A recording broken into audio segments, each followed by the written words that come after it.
तर मुख्यमंत्री फडणवीसांनी मोर्चावरून केलेल्या टीकेला उद्धव ठाकरे यांनी आता प्रत्युत्तर दिलं. बघूया. उद्धव ठाकरेंनी एकदा आरशात बघितलं तर अशा प्रकारचे मोर्चे ते काढणार नाहीत.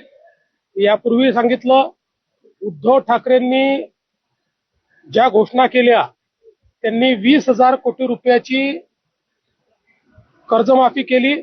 त्याच्या 3 वर्ष आधी आम्ही 20,000 कोटी रुपयाची कर्जमाफी केली. त्यामुळे त्यांनी काही फार मोठं केलं असं नाही. ते म्हणतायत की उद्धव ठाकरे यांनी आरशामध्ये पाहावं, मागच्या सरकारमध्ये असताना देखील त्यांनी पूर्ण कर्जमाफी केली होती.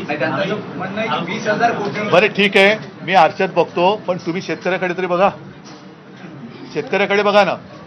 तुम्हीच जे सांगताय की मी हे मान्य करतो की आतापर्यंत कधी नव्हतं आलं एवढं भीषण संकट आहे.